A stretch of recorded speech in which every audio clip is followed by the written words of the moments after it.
Bonjour à tous. Aujourd'hui, ça va être une vidéo un petit peu longue puisque je vais parler de la démocratie. Alors attention, ça n'est pas un cours d'histoire, ça n'est pas non plus une explication de ce qu'est là ou les différentes démocraties qu'on a pu rencontrer au cours du temps. C'est surtout un essai de vulgarisation, de popularisation pour bien comprendre ce qui se passe actuellement et ce qui se joue aussi actuellement avec ce mot démocratie. Donc le titre, c'est de la démocratie représentative à la démocratie intégrée en passant par la démocratie participative. Voilà, donc ça va être un tour de ces différentes notions. Bien évidemment, ça n'est pas compliqué. Comme je l'ai dit, ça va être un peu long. Donc, vous pouvez regarder cette vidéo en plusieurs fois. D'ailleurs, je vais essayer de la découper. Il y aura une version longue et une version en 3 parties. C'est parti. J'ai mis les lunettes, toujours pareil. Désolé pour le reflet.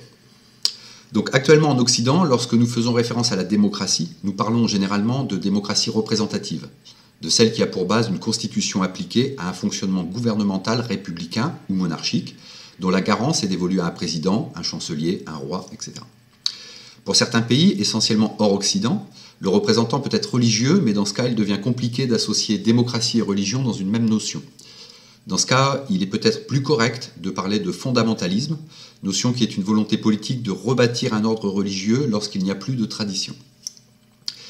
Des élections régulières, directes et indirectes, à choix multiples, à liberté de vote et à bulletin secret, ce qui peut paraître d'ailleurs un peu paradoxal avec l'exercice d'un droit public, ainsi que des référendums marquent ces temps définis comme démocratiques.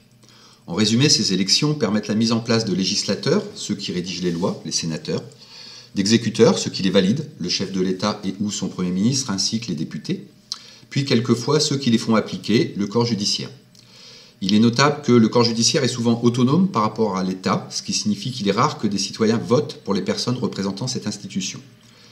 Ce sont des professionnels, à la différence des 2 autres corps, qui eux sont des mandatés, qui à certaines occasions sont secondés dans leurs tâches par des citoyens appelés jurés. Dans le cas des États religieux, la Constitution est souvent représentée par le livre, ce qui restreint le corps législatif, favorise les interprétations et limite énormément les réformes. En France, mais nous pouvons étendre l'exemple à la quasi-totalité du globe, depuis la Ve République, voire depuis la première à 2 ou 3 exceptions près, la classe dirigeante est toujours issue d'une même stratification sociale. Un conglomérat de quelques familles que l'on retrouve dans les gouvernances d'État, celles des médias, de l'économie et des finances. On peut parler en quelque sorte d'une élite de pouvoir détachée de la réalité de la base qu'elle est censée représenter et dont la préoccupation première est plus axée sur le bien possédé de quelques-uns plutôt que sur le bien-être de tous. Alors de plus, par l'appui d'institutions internationales, à l'exemple du FMI, qui cherche à stabiliser l'économie du système monétaire international, ce conglomérat tend à s'enraciner tout autour du globe. En dessous de cette première strate de gouvernance, nous trouvons toute une structure de représentativité, régionale, départementale, cantonale, municipale, etc. Comme pour les présidentielles, nous votons pour ces représentants dont le pouvoir et les fonctions se minimisent au fur et à mesure que le diamètre géographique et ou démographique de leur circonscription diminue.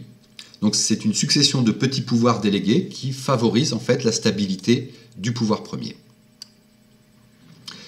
Parenthèse franco-française, il est toutefois notable que nous votons pour un président, mais pas pour le chef du gouvernement, qui est nommé par le président, qui pourtant partage l'exécutif avec le président. Le chef du gouvernement, c'est le Premier ministre.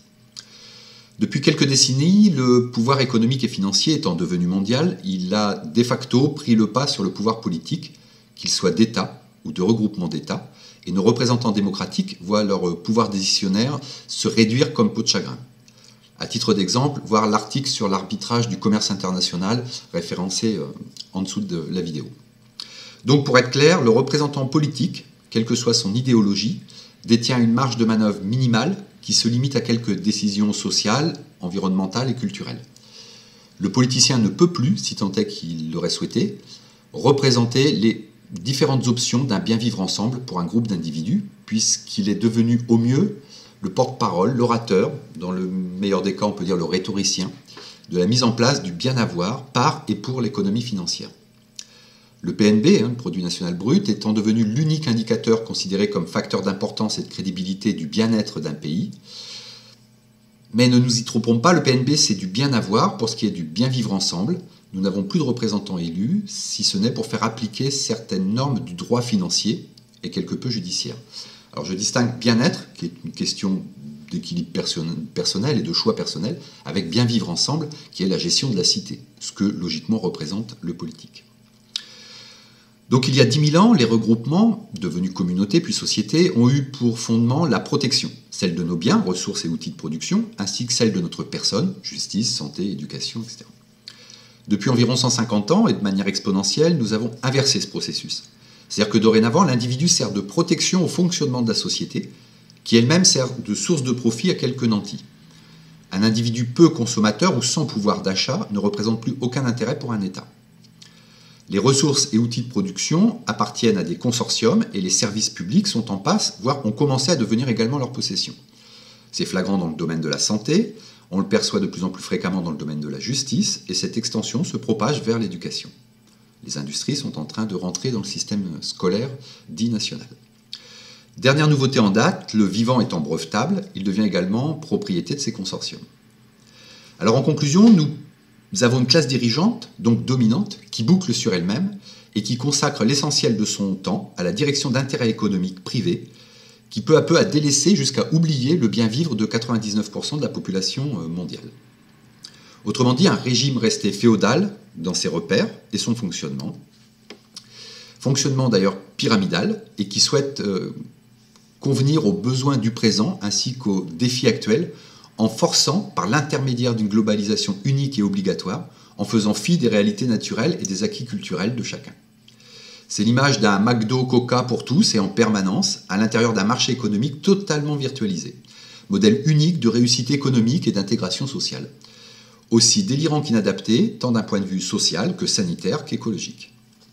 Alors voilà un hiatus de joli gabarit qui a pour conséquence directe que depuis quelques années, certaines personnes, dont l'enseignant Étienne Chouard est un des représentants les plus relayés en France, cherchent à réformer cette conception qui n'a plus de démocratique que l'appellation et qui correspond de moins en moins à l'attente et à la protection des citoyens.